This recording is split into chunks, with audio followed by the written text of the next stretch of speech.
c'est ça qu'on appelle l'enlèvement. Ses pieds ne vont pas toucher le sol. Jésus va rester dans les airs et l'église sera enlevée en Actes 2. Mais lorsque vous avez Jésus dans votre vie, vous l'avez reçu comme Seigneur et Sauveur personnel. Alors Satan n'a aucun pouvoir sur votre vie. Voyons que Dieu, c'est qui fonctionne, c'est l'esprit et la parole. Bien-aimés dans le Seigneur, chers téléspectateurs, nous vous saluons très chaleureusement dans le nom précieux et glorieux de notre Seigneur et Sauveur Jésus-Christ. C'est un jour nouveau que le Seigneur ajoute à notre existence et nous sommes heureux. Il y a de quoi rendre des actions de grâce à Dieu parce que ce n'est jamais un acquis de pouvoir se lever le matin et respirer, avoir le souffle de vie, être vivant. Car il est écrit, l'homme n'est pas maître de son souffle pour le retenir. C'est à Dieu qu'appartient le souffle. C'est Dieu qui donne le souffle aux habitants de la terre. Gloire lui soit rendue ce matin dans le nom de Jésus-Christ. Aujourd'hui, nous voulons vous entretenir autour d'un nouveau thème qui s'intitule « La meilleure promesse de Dieu ». La meilleure promesse de Dieu. Bien aimé, vous savez qu'il y a des milliers de promesses de Dieu dans la parole de Dieu, mais il y a une promesse qui est meilleure, qui est la meilleure. Mais bien avant, nous allons prier le Seigneur avant de l'explorer ou de le découvrir, de la découvrir cette promesse ensemble. Prions le Seigneur. Père, nous voulons te dire merci, nous te glorifions, nous te donnons louange et gloire. Majesté à ton saint nom. Merci pour ce moment, merci pour ta parole. Bénis ta parole, Seigneur, par ton esprit que ta parole puisse sortir avec puissance et autorité pour, Éternel des armées, interpeller ton peuple, pour, Éternel des armées, montrer le véritable chemin à ton peuple au nom de Jésus. Amen. Alors, j'étais en train de dire que la meilleure promesse de Dieu, la meilleure promesse de Dieu ou la véritable promesse, la meilleure promesse de Dieu.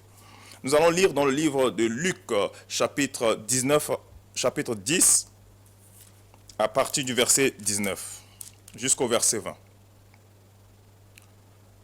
La Bible déclare, « Voici, je vous ai donné le pouvoir de marcher sur les serpents et les scorpions, et sur toute la puissance de l'ennemi. Et rien ne pourra vous nuire. Cependant, ne vous réjouissez pas de ce que les esprits vous sont soumis, mais réjouissez-vous de ce que vos noms sont écrits dans les cieux. » Réjouissez-vous de ce que vos noms sont écrits dans les cieux. Bien-aimés, nous faisons cette séquence pour pouvoir interpeller l'Église, interpeller les enfants de Dieu, interpeller les serviteurs de Dieu, parce que nous sommes dans les derniers jours. Les temps de la fin ont commencé depuis le temps de Jésus. Quand Jésus est arrivé sur la terre, le monde est entré dans les temps de la fin.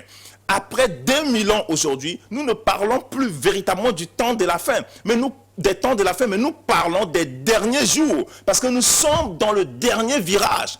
La trompette va sonner. Le retour du Seigneur Jésus est imminent. Le retour du Seigneur Jésus est imminent. Nous sommes dans les derniers jours. Et c'est très important que l'Église, que les enfants de Dieu, que le peuple de Dieu soient interpellés sur cette promesse que nous disons la meilleure promesse dans toute la Bible. Vous lisez la Bible de la Genèse à Apocalypse. Tout se résume donc à cette promesse. Laquelle promesse? Les noms qui sont écrits dans le livre de vie. Jésus dit à ses disciples, réjouissez-vous de ce que vos noms sont écrits là-haut dans les cieux, dans le livre de vie. Bien-aimés dans le Seigneur, c'est vrai dans la parole de Dieu. Il y a plusieurs promesses. Nous avons dit ici tantôt des milliers de promesses. Peut-être 3000 voire plus. Et c'est important que nous puissions expérimenter ces promesses de Dieu. Ce n'est pas mauvais. Ce n'est pas mauvais de dire que Dieu va te visiter, il va te donner un travail. Ce n'est pas mauvais. Dieu visite et il donne un travail. Ce n'est pas mauvais de dire Dieu va te visiter et ta situation va changer, il va te guérir. Ce n'est pas mauvais de dire cela parce que ça fait partie des promesses de Dieu.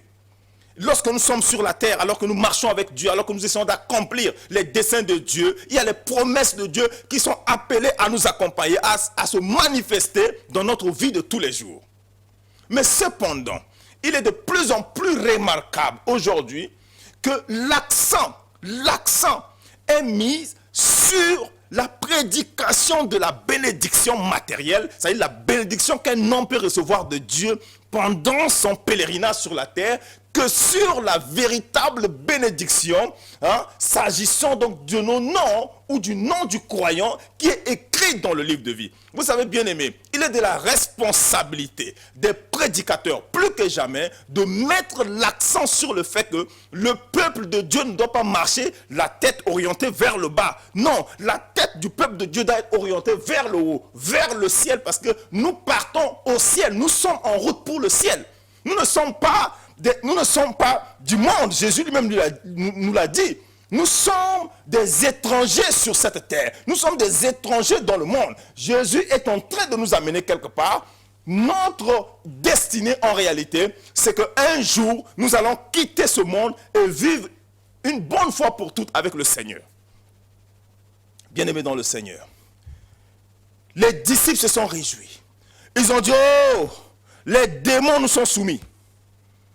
Les démons nous sont soumis. Les démons nous sont soumis. On a fait des miracles.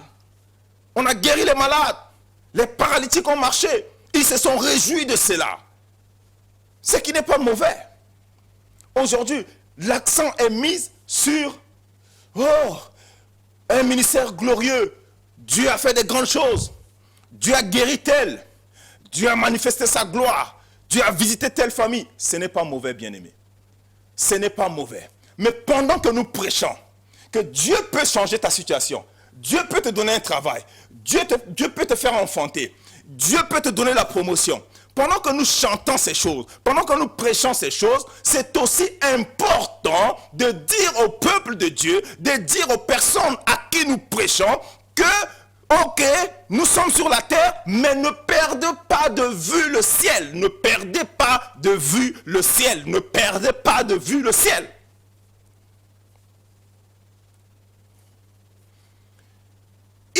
J'aimerais voir, j'apprécierais mieux un homme ou un prédicateur qui prêche sur le ciel et ne prêche pas sur la bénédiction matérielle, qu'un homme qui prêche sur la bénédiction matérielle et ne prêche pas le ciel. Il va falloir équilibrer la prédication. Oui, c'est vrai, nous prêchons pour que Dieu, le peuple de Dieu soit béni. C'est une bonne chose. Mais prêchons aussi au peuple de Dieu le ciel.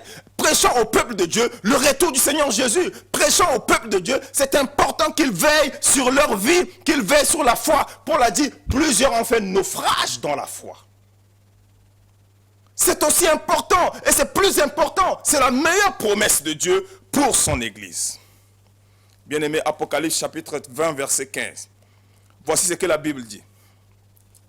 Quiconque ne fut pas trouvé écrit dans le livre de vie fut jeté dans l'étang de feu. Quiconque ne fut pas trouvé écrit dans le livre de vie fut jeté dans l'étang de feu. Bien-aimé, à quoi ça nous sert de gagner tout ce monde? À quoi ça nous sert d'avoir la guérison? À quoi ça nous sert d'avoir des enfants, d'avoir un grand ministère, d'avoir des véhicules, des maisons, je ne sais pas moi, d'avoir des promotions, d'avoir des grandes entreprises, d'influencer le monde, avoir un grand nom, être connu de tout le monde et à la fin, notre nom n'est pas trouvé dans le livre de vie. À quoi ça nous sert? Tout cela nous servira donc à rien. C'est pour cela que la chose la plus importante, c'est de se rassurer que nous sommes encore en train de marcher avec Dieu. C'est de se rassurer que nous avons encore une intimité avec Dieu. De se rassurer que nous saisissons encore les choses de Dieu. Paul a écrit, il a dit, écoutez, bien-aimés, affectionnez-vous aux choses d'en haut. Affectionnez-vous aux choses d'en haut. Si c'est sur cette terre seulement que vous espérez en Dieu, vous êtes les plus malheureux. Vous êtes les plus malheureux. Bien-aimés dans le Seigneur, la meilleure promesse, c'est que votre nom soit écrit dans le livre de vie. Il n'y a rien qui dépasse cela. Il n'y a rien qui dépasse cela. Cela est peu enseigné. Cela est peu prêché aujourd'hui. Cela est peu déclaré, propagé, proclamé aujourd'hui. Parce que justement, nous sommes dans les derniers jours. Bien-aimés, le retour du Seigneur est imminent. Nous devons veiller sur notre vie. Très important de veiller sur ta vie. Veille sur ta vie. Personne ne sera enterré avec toi. Personne ne va vivre ton châtiment. Chacun de nous sera responsable devant le Seigneur. Chacun de nous répondra de ses actes devant le Seigneur. Personne ne portera. Ce jour-là, il n'y aura pas ton pasteur avec toi. Ce jour-là, il n'y aura pas ta mère, il n'y aura pas ta maman, il n'y aura pas tes leaders. Ce jour-là, tu seras seul face à Dieu et tu répondras de tes actes devant le Seigneur. Bien-aimé dans le Seigneur, plus que jamais, cherchons ce qui est essentiel. Restons attachés aux choses d'en haut. Alors que Dieu nous bénit, alors que les choses de la terre nous suivent, alors que les bénédictions nous suivent, mais ne perdons pas de vue le ciel. Parce que c'est ça notre espérance, c'est cela notre héritage, c'est là où nous sommes en train d'aller, bien-aimés dans le Seigneur. Observez ceux qui ont marché avec Dieu dans la foi. Lisez le livre, l'épître aux Hébreux, le chapitre 11e. Lisez, voyez les héros, les héroïnes de la foi. Voyez comment ils ont espéré en Dieu. Voyez comment ils ont cru en Dieu. Voyez comment ils ont fait confiance en Dieu. Bien-aimés dans le Seigneur, la meilleure promesse de Dieu pour nous, ses enfants, c'est que nos noms sont écrits dans le livre de vie. Ce n'est pas le fait que tu as été guéri, ce n'est pas le fait que Dieu t'a donné un mariage, ce n'est pas le fait que tu as eu des promotions. Oui, tout ça, c'est aussi la volonté de Dieu, mais ce n'est pas la meilleure. La meilleure, c'est que ton nom soit écrit dans le livre de vie, parce que si ce n'est pas le cas, alors tu auras vécu pour rien, tu auras combattu pour rien. L'apôtre Paul a dit, j'ai combattu le bon combat de la foi. J'ai achevé la course maintenant, la couronne de vie, mais réservée.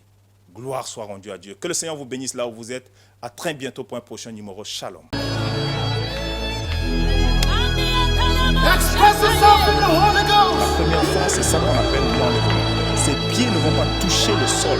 Jésus va rester dans les airs et l'église sera enlevée en un clin d'œil. Mais lorsque vous avez Jésus dans votre vie, vous l'avez reçu comme Seigneur et Sauveur personnel. Alors Satan n'a aucun pouvoir sur votre vie. Voyons que Dieu, c'est une chanson, c'est l'esprit et la parole.